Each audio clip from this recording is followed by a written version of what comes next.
시작 기도 바치도록 하겠습니다. 성부와 성자와 성령의 이름으로. 사는 게 힘들다고 말한다고 해서 내가 행복하지 않다는 뜻은 아닙니다. 내가 지금 행복하다고 말한다고 해서 나에게 고통이 없다는 뜻은 정말 아닙니다. 마음의 문 활짝 열면 행복은 1000개의 얼굴로, 아니 무한대로 오는 것을 날마다 새롭게 경험합니다. 어디에 숨어있다 고운 날개 달고 살짝 나타날지 모르는 나의 행복과 숨바꼭질하는 설렘의 기쁨으로 사는 것이 오늘도 행복합니다. 영광이 성부와 성자와 성령께. 성부와 성자와 성령의 이름으로. 이건 내 기도가 아니고 이혜인 수녀님의 기도예요. 네, 수녀님이 너무너무 아름다운 글을 써갖고 참 수녀님이 항상 행복 얘기 많이 하시죠. 수녀님도 투병하시면서도 이렇게 멀리서 제가 이렇게 뵈면은 정말 하느님의 행복을 나눠주는 분 같아요. 자, 그렇다면 우리 인간은 잘 죽으려면 잘 살아야 돼요. 잘 사는 사람이 죽을 때 행복하게 죽을 수 있습니다. 이 세상에서 보통 안 먹고 안 마시고 안 놀고 고생한 사람이 70살에 당신 암이라고 그러면은 이분들이 공통적으로 하는 얘기가 있어요. 나는 억울해서 못 죽는다고. 공통적으로 하는 얘기가 그 얘기예요. 평생 고생만 하고 살았는데 나는 억울해서 못 죽는다고. 나는 호강해야 된다고. 이때부터 산삼을 캐와라, 좋은 의사를 대라, 다 소용없는 짓이에요.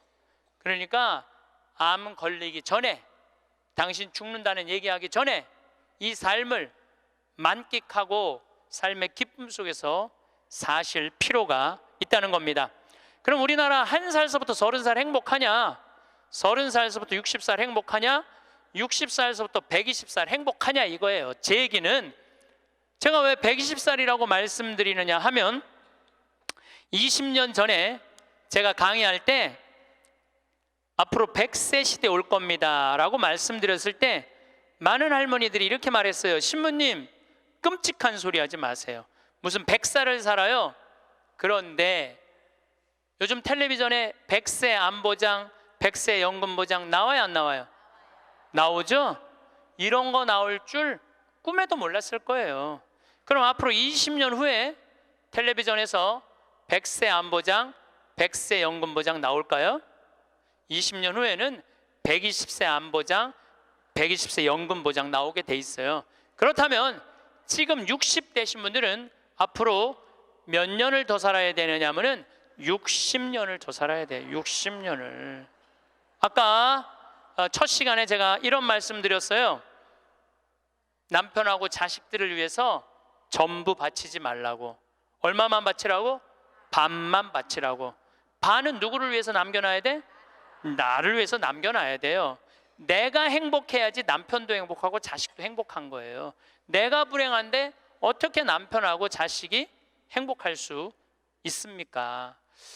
우리 부모님이 80 넘어 돌아가셨다. 한번 손 들어보세요. 80 넘어 돌아가셨다. 우리 부모, 이렇게 많아요. 부모님이 90 넘어 돌아가셨다. 손 들어보세요. 손 내리시고, 우리 부모님이 아직 90이 넘었는데 아직도 살아계시다. 손 들어보세요. 자, 혹시 우리 부모님 아니라 이모, 고모라도 100살이 넘은 사람이 있다. 한번 손 들어보세요. 거긴 몇 살이에요? 104살. 그 뒤에 분은 101살? 네. 보통 제가 이렇게 강의할 때 2분 정도 100살 넘은 부모님 있다고 얘기를 해요. 2분 정도. 무슨 얘기냐면은 지금 한국에 100살 넘은 사람이 몇 명이냐면 2만 명이에요. 2만 명. 100살 넘은 사람이, 아니 옆에 아무나 100살 넘은 사람이 있으니까 2만 명이 넘어요. 그럼 앞으로 20년 후에는 내가 보기엔 20만 명 훨씬 넘어요. 여기 그 대상자들 전부 앉아 있는 거예요. 대상자들 전부 앉아 있는 거예요. 그러면은 1살서부터 30살 행복하냐? 1살서부터 30살은 뭐 해야 되는 나이냐면은 엄마 아빠, 중요한 건 친구들하고 먹고 마시고 놀아야 되는 나이예요. 여러분들, 사람이 되려면 책상 안에서 공부를 해야지 사람이 되는 게 아니에요. 사람이 되려면은 친구들하고 어우러져서 뛰어놀아야지 사람이 돼요. 엄마 아빠랑 그 정을 느끼면서 뜨거운 어머니의 사랑, 아버지의 사랑을 느끼고 살아야지 사람이 되는 거예요. 책상 안에서 공부만 한다고 사람이 되는 게 아니에요. 근데 초등학교 1학년 애가 엄마 아빠 친구들이랑 좀 먹고 마시고 놀라 그랬더니 엄마 아빠가 이렇게 말합니다. 이놈의 새끼야, 네가 지금 먹고 마시고 놀 시간이 어디 있어? 공부해야지. 초등학교 1학년 애가. 제가 한동안 영어학원을 다녔어요. 잠비아 이제 가느냐고. 영어학원 이제 지하에다 주차를 해놓고 1층에 애들이 타요. 애들이 타면 초등학교 애들이 타는 거죠. 영어학원 온다고 타는데 요만한 애가 가방을 2개를 메요. 앞에 하나, 뒤에 하나. 내가 물어봐요. 너 몇 학년이냐? 초등학교 1학년요. 그래요. 이거 가방을 왜 2개냐? 이거 학교 가방, 이거 학원 가방. 딱 그래 애들이. 또 요즘 애들 중에 내가 너무 놀란 애들이 있어. 들어올 때 보면은 가방 안 메고 와요. 여행용 캐리어를 끌고 들어와. 여행용 캐리어를. 캐리어를 끌고 다니는 애도 있어요. 보면은. 이게 초등학교 애가 학원을 13개까지 다니는 애를 봤어요. 얘는 엄마 아빠 친구들이랑 먹고 마시고 놀 시간이 없는 애예요. 중학교 올라가면은요, 중학교 올라가면은 자율학습 해야지, 보충학습 해야지, 학원 다녀야지. 엄마 아빠랑 먹고 마시고 놀 시간이 어디 있어? 얘는, 인간은요 언제 행복하냐면은 먹고 마시고 놀 때 행복한 거예요. 이거는 내가 요즘 인문학 교수들 얘기를 들어보면 결론은 그거야. 근데 너는 나중에 행복해. 넌 지금 나중에 행복하려면 지금 먹고 마시고 놀지 말어. 그래갖고 먹고 마시고 놀지 못하게 해요. 그럼 너 서울대학 가서 먹고 마시고 놀아. 그럼 우리나라 서울대학 가는 애들은, 공부하는 애들의 0.5%만 서울대학을 가요. 99%는 서울대학 못 가요. 99%는 가지도 못할 서울대학 때문에 20년 인생을 다 날려버리는 거예요. 얘네들은 먹고 마시고 놀지 못하는 거예요. 그래서 얘네들 안에 뭐가 없느냐면 기쁨이 없어요. 얘네들 안에 뭐가 없느냐면 행복이 없어요. 친구가 있어야지 사람은 행복한 거예요. 우리나라 요즘 대통령 참 처지가 아주 애처롭게 됐죠. 이유가 뭐예요? 친구가 없어서 그런 거예요. 대통령에서 쭉 자랐고 결국은 자라고 난 다음에도 가까이 할 수가 없었던 여건이에요. 친구가 없는 사람은 판단력이 떨어지게 돼 있어요. 친구가 없는 사람은 정보가 취약할 수밖에 없어요. 그 부모로부터 받은 후광 외에는 아무것도 없었던 거예요. 지금 와서 보니까. 여러분들 자식들도 정말로 답답하게 키우고 싶으면 계속 학원 보내면 돼요. 그러면은 우리 대통령 같은 모습으로 나중에 변할 거예요. 그러니까 제일 중요한 거는 먹고 마시고 노는 거예요. 그럼 얘가 30년 동안 30살 이후부터 너 행복해야 돼. 그래서 30살부터 얘가 삼성에 취직해갖고 행복할 수 있다고 생각하세요? 우리말에 이런 말이 있어요. 먹어본 놈이 먹고 놀아본 놈이 논다고. 먹고 마시고 노는 것도 아무나 먹고 마시고 노는 게 아니에요. 먹고 마시고 놀 줄 모르면은 얘는 나중에도 행복할 수가 없어요. 나는 직원들한테도 나중에 잘 안 해줘요. 언제 잘해줘? 지금 잘해줘. 지금 잘해주려면 지금 잘해줘.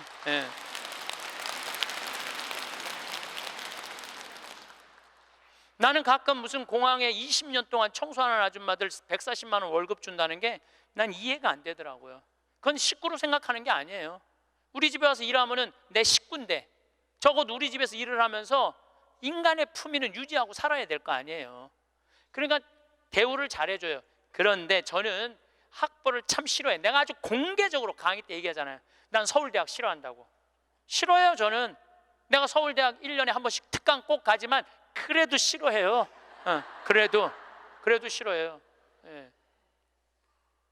그래서 우리는 학벌을 따지지 않아. 직원 채용할 때 서울대학을 나왔든 유학을 갔다 왔든 이대를 나오든 연대를 나오든 일반 대학을 나오든 중학교를 나오든 고등학교를 나오든 초등학교를 나오든 첫 월급은 똑같아. 다 210만 원이에요. 아무리 잘났어도 210만 원, 아무리 못났어도 210만 원. 거기서부터 내가 평가하겠다는 거예요.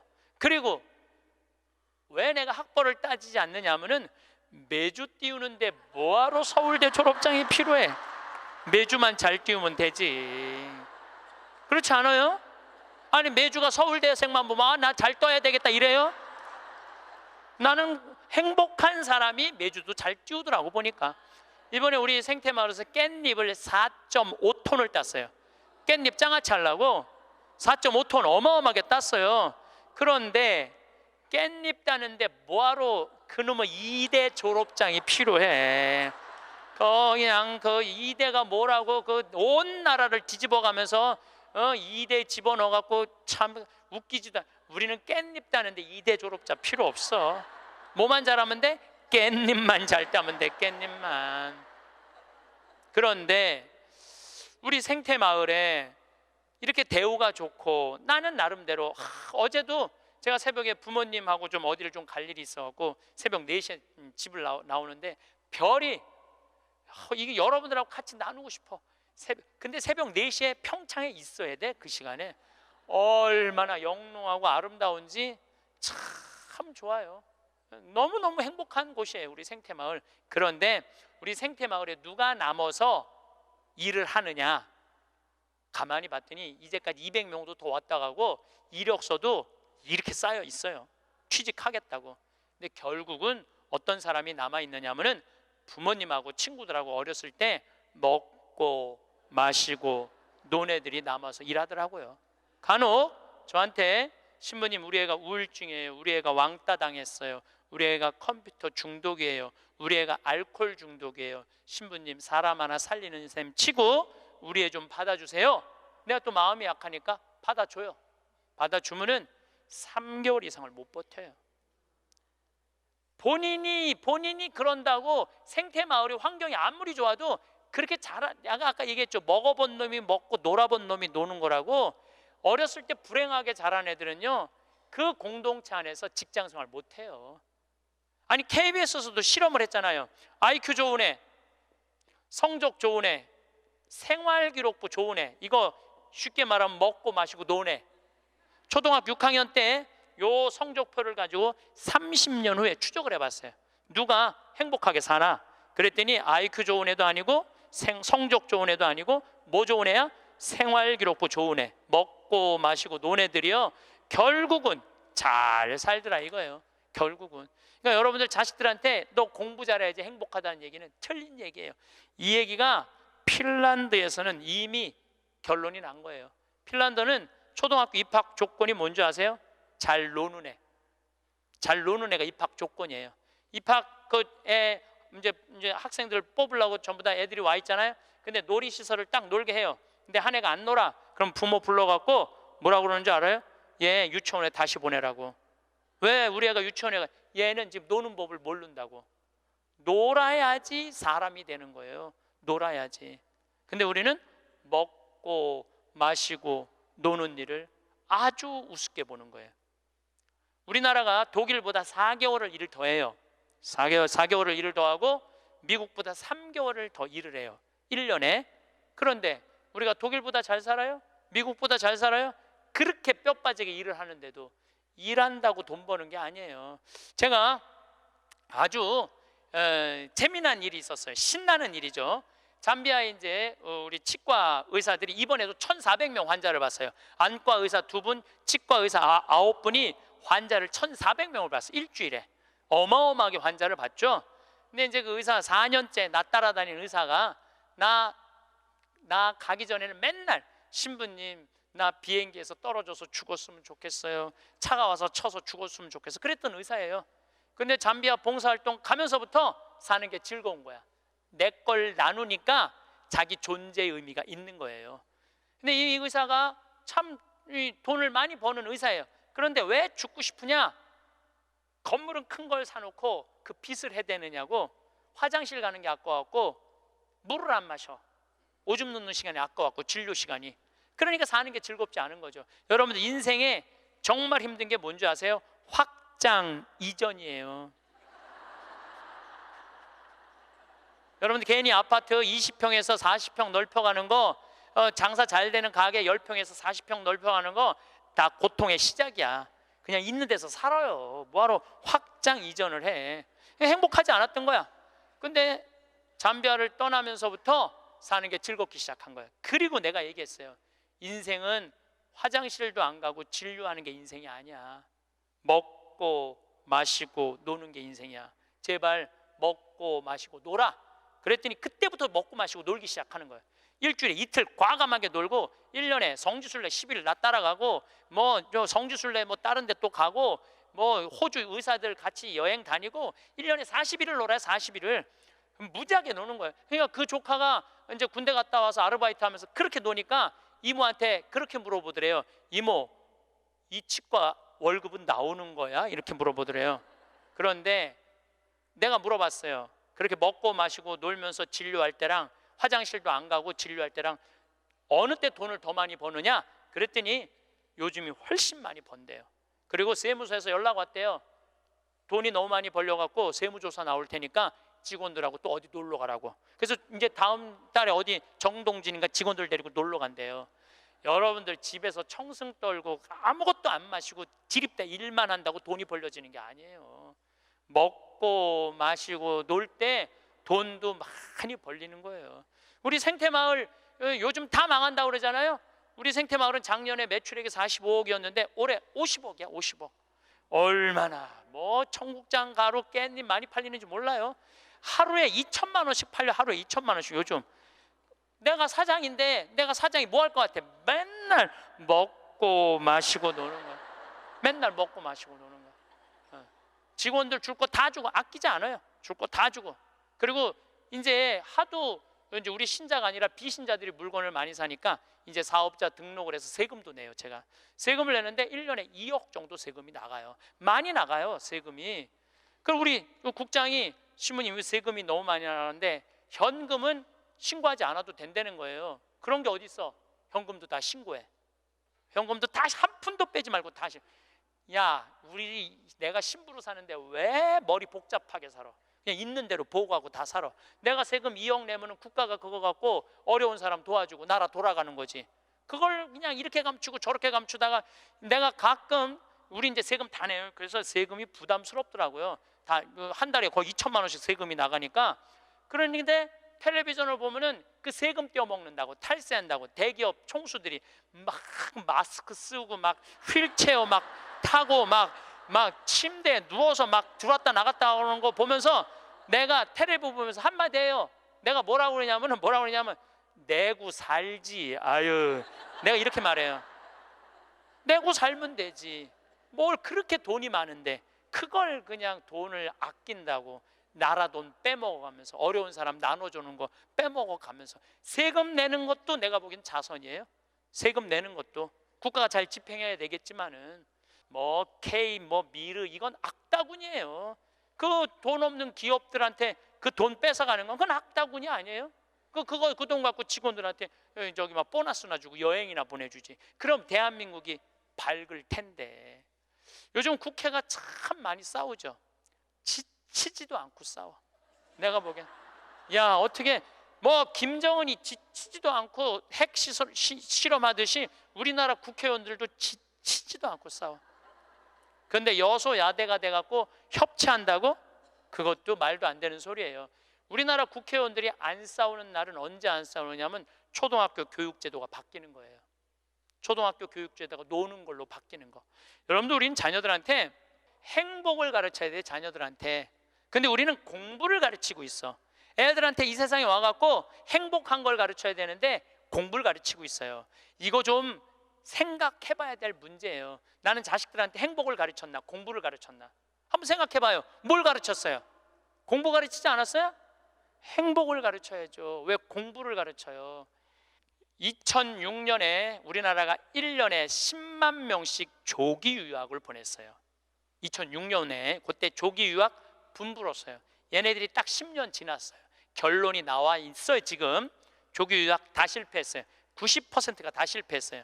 그러면은 초등학교 4학년, 5학년 애가 조기 유학을 떠나. 그러면 미국에 가면은요, 여권 심사대에서 막 영어로 막 물어봐요. 너 여기 왜 왔냐? 며칠 머무를 거냐? 뭐 때문에 왔느냐? 막 물어봐요. 그것도 한국말로 물어봐요? 영어로 물어봐요. 그럼 초등학교 4학년 애가 당황스러울 것 같아? 안 당황스러울 것 같아요? 당황스럽죠. 그리고 미국에 딱 가갖고 수업을 하면은요, 아무리 한국에서 영어 공부 열심히 잘해도 못 알아들어요. 얼마 동안? 1년 동안 못 알아들어.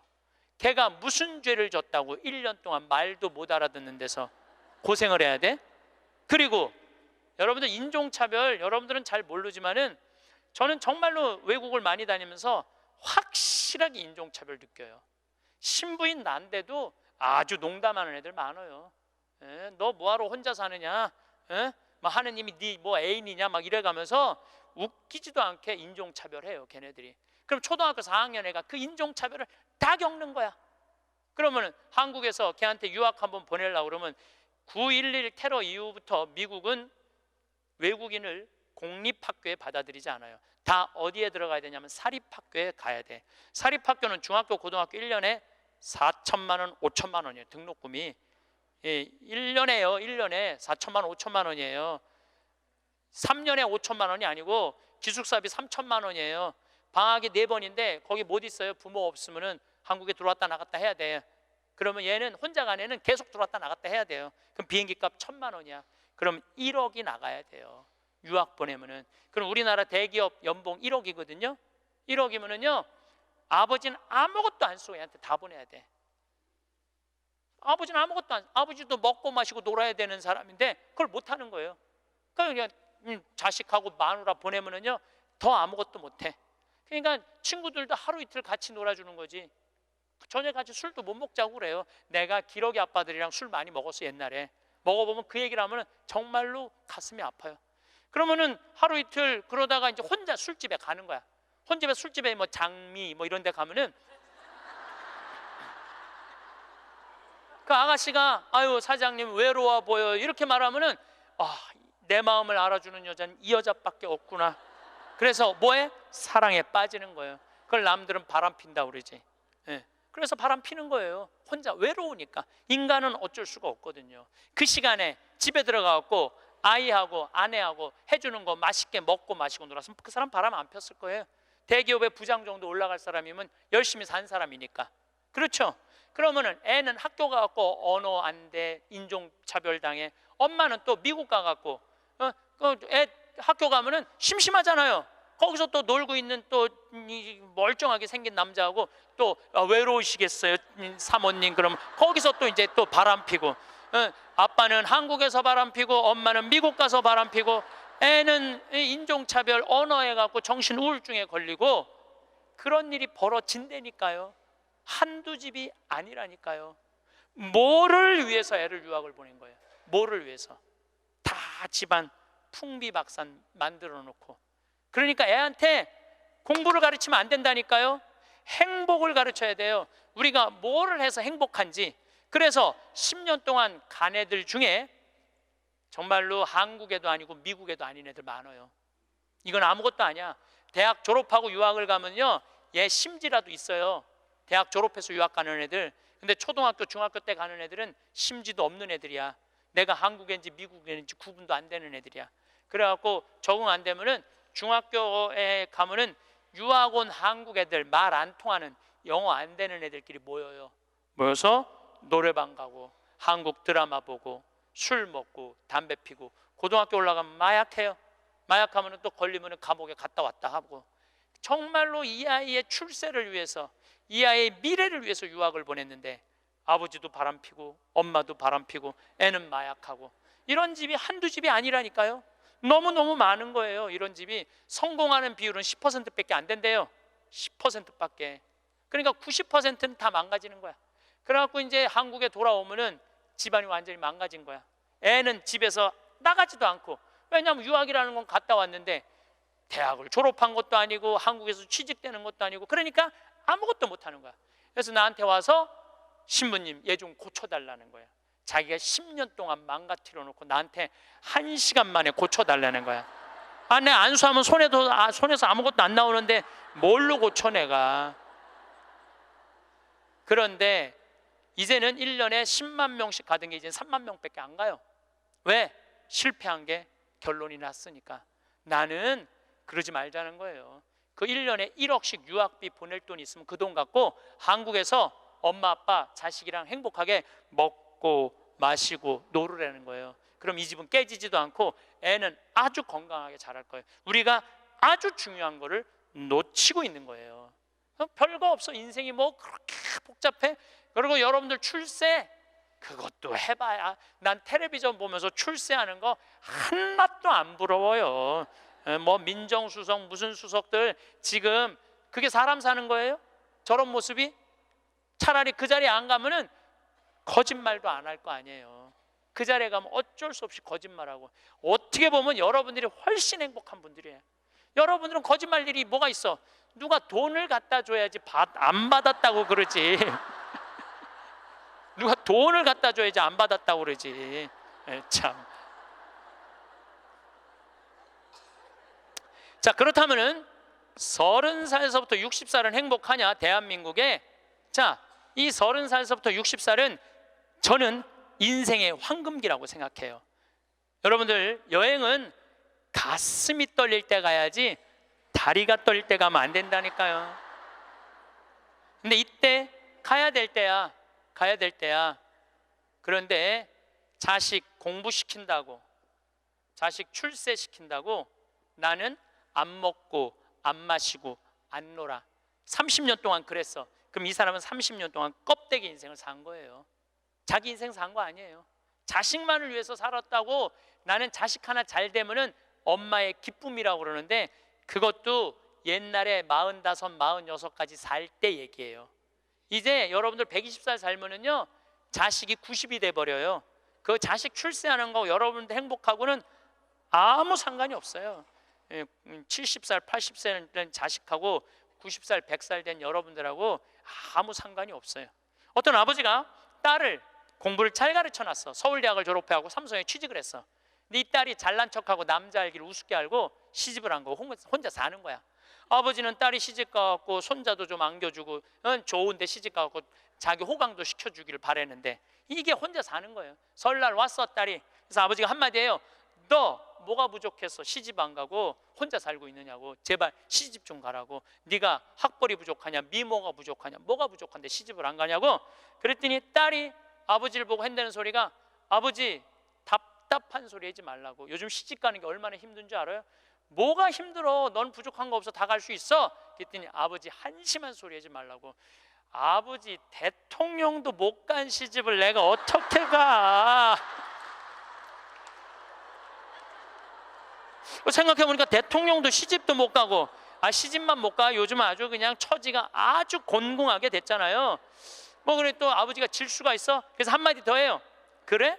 그렇다면은 네가 그렇게 시집 안 가고 혼자 살 거면 너도 대통령이라도 좀 해보라고. 아버지도 좀 최순실처럼 호강 좀 해보게. 그랬더니 딸이 아버지 보고 한심한 눈으로 쳐봐도 한마디 더 해요. 아버지 답답한 소리 하지 말라고. 뭐가 답답한 소리야? 아버지가 대통령을 했어야지 나도 해볼 거 아니냐고.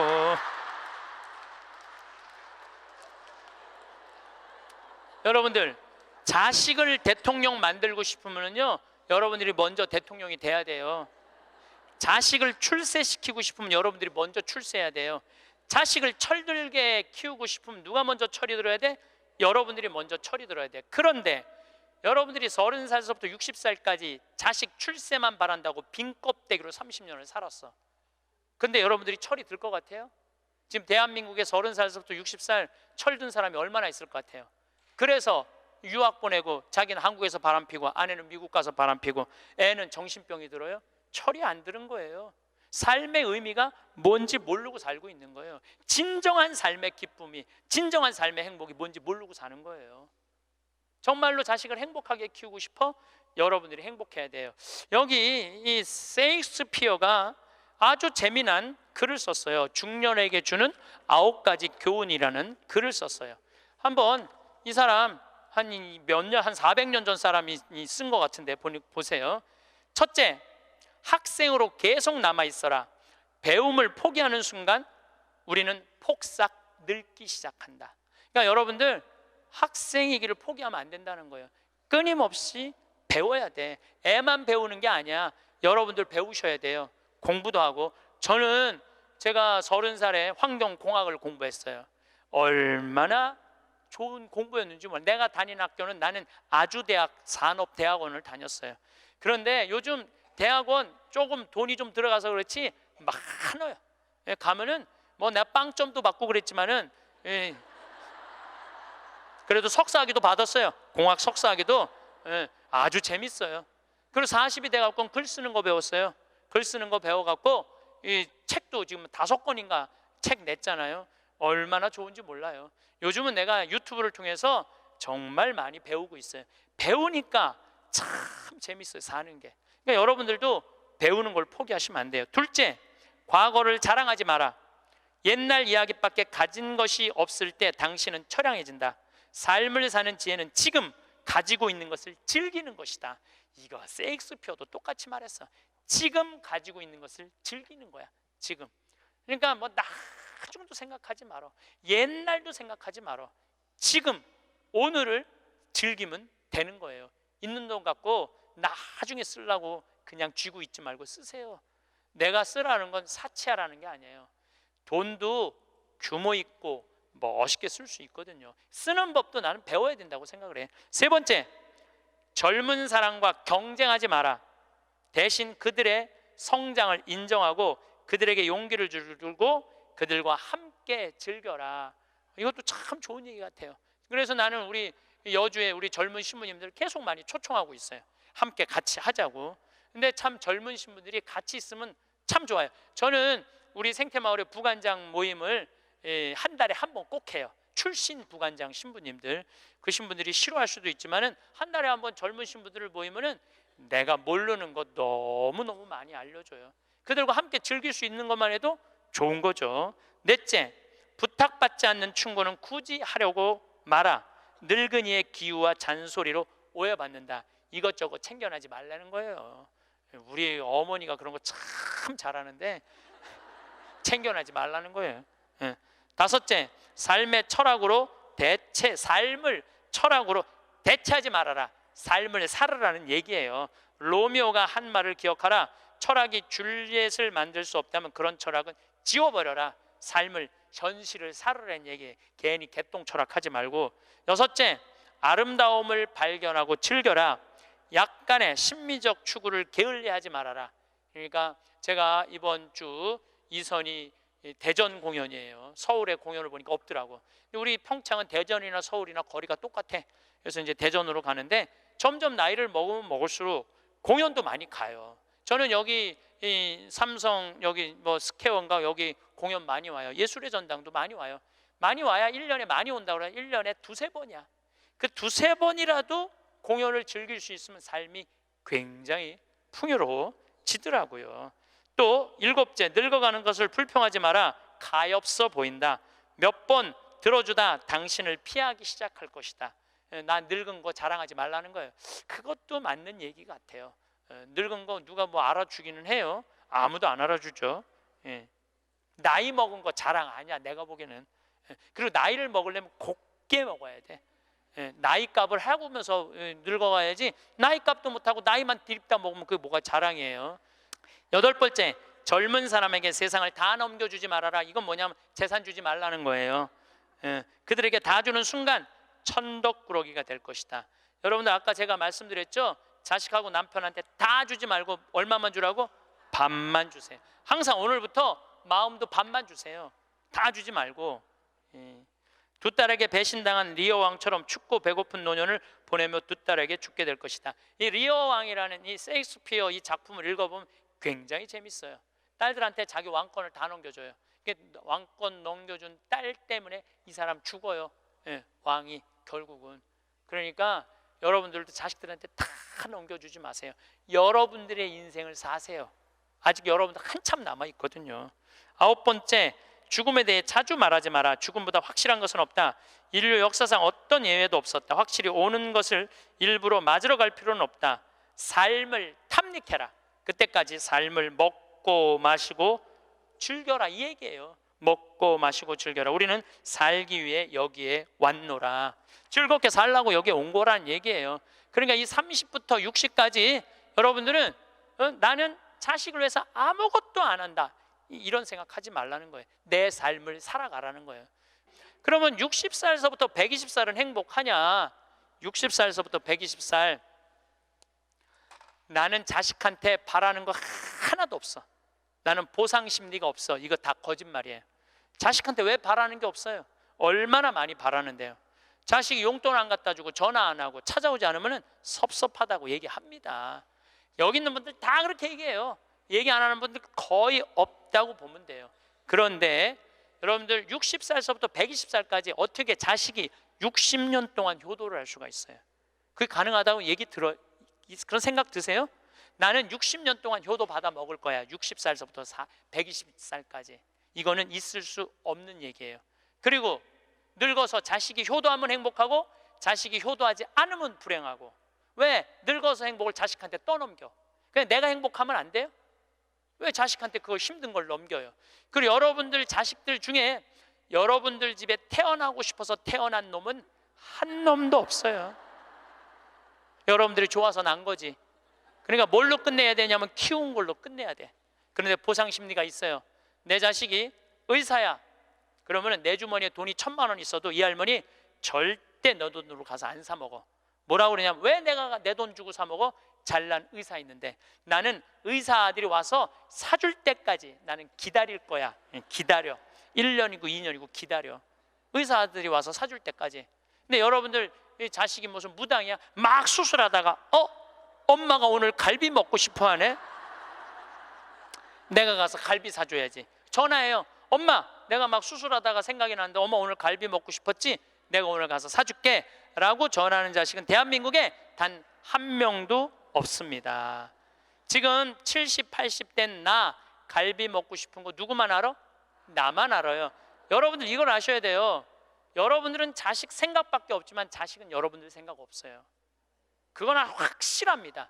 왜냐면 이게 실험의 결과가 나왔어요. 어떤 실험을 했느냐면 요즘은 사랑의 감정을 촬영할 수 있대요.